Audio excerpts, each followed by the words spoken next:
Hello humans, this is Dr. Kai and welcome to the Tunnel of Death. No, I'm joking. This is actually an episode about elite tools.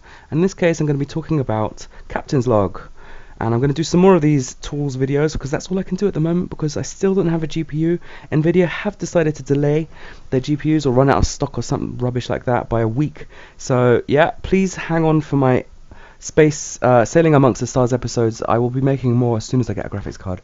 So they may be slightly delayed. But anyway, for now I can do a very useful series on elite tools, which I've been meaning to do for a while, and in this episode I'll be doing Captain's Log. Captain's Log is exactly what it says in the tin. It's made by my favourite Scotsman, Genelhoff, which is probably not his real name, and yeah, basically it is a Captain's Log. This is the website, which you can find in the description. This is the forum thread anyway, and it takes you to this website, which you can also find, and you can download it. Here's the instructions, which I'll be going through, and you can download it here. It's also available for Mac, so yeah, it's very, very good. And here it is. It has this overlay mode, which basically overlays it over the Elite Dangerous window, which I can't demonstrate, but basically if you click out or click in, or you press Alt-C, which can be a very nice voice attack command. Captain's Log.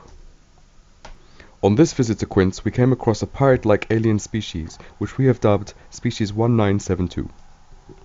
See, it works bloody well as a Captain's Log, and basically it gives you the system name as you jump to it. It will populate this list as you jump through space, and it gives you the date and the time, and gives you the ability. The main function, I guess, is to make notes, and you have system notes and jump notes. The difference: a system note applies to the system in general, and it will appear every single time that system appears.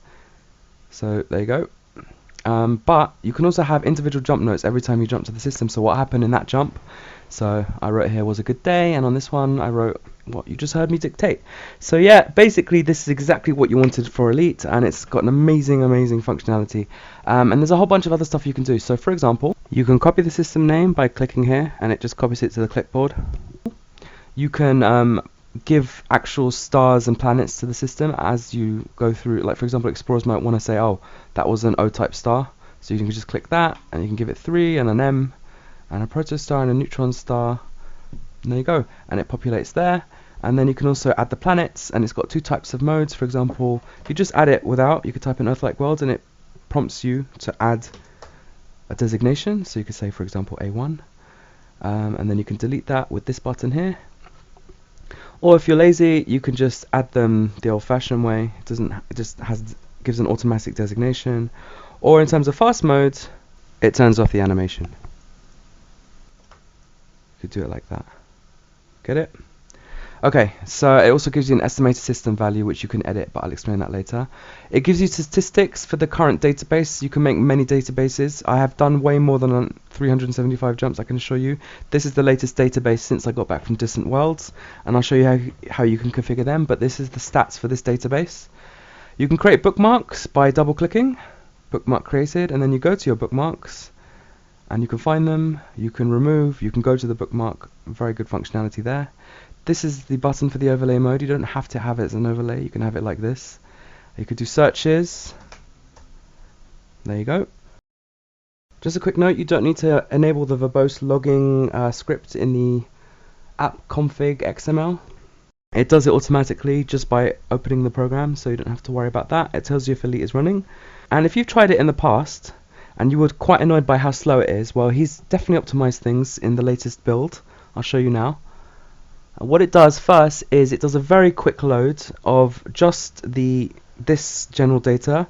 Then the stars, which was the slowest thing, happens next in the background, and you can actually start using it straight away basically. And I will switch to, and when this is finished, I think it's better to let it finish, I will switch to a much bigger database. For example, let's do the Distant Worlds homebound database. So you click, as I showed you, you click configure and databases, and you can create a new database. You can switch to the highlighted database. You can export a database into like basically an Excel file.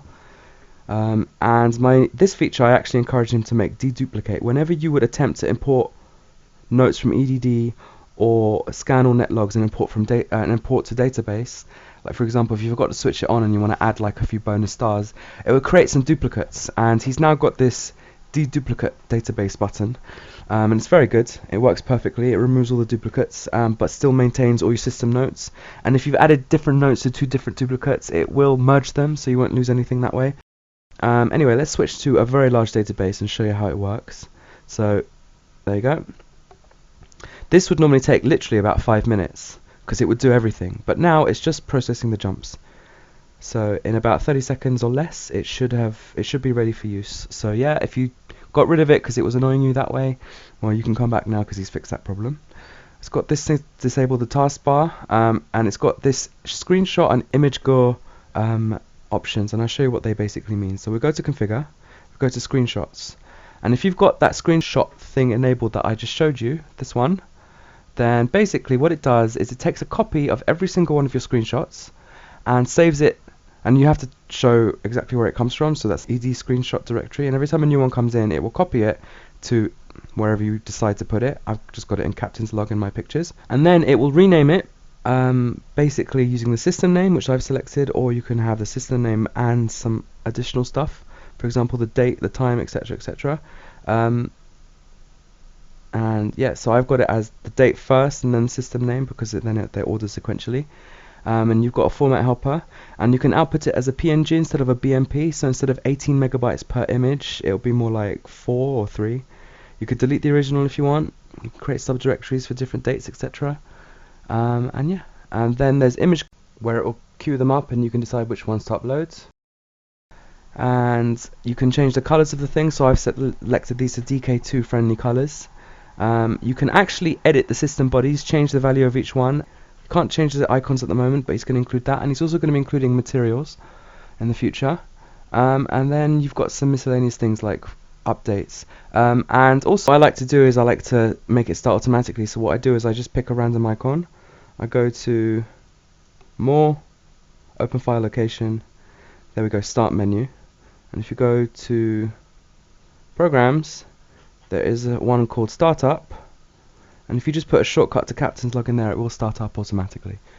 So there you go, that's captain's log. It's an absolutely amazing program, as I said. It's got so many features, and it will basically do anything you want it to do, and it's written very well and it's very efficient. It's got a very nice interface, and of course you can use speech recognition with it, which is amazing. And now with the Oculus Rift you can still use it, because the Oculus Rift still leaves the screen going, running, and it doesn't overlay that screen, so you just have to lift the visor and it should work. So yeah, I hope you download it, I hope you give it a go, and yeah, donate to the guy, he's done a lot of hard work. And so long, humans. To the heavens to see what secrets they hold. Join me as I sail amongst the stars.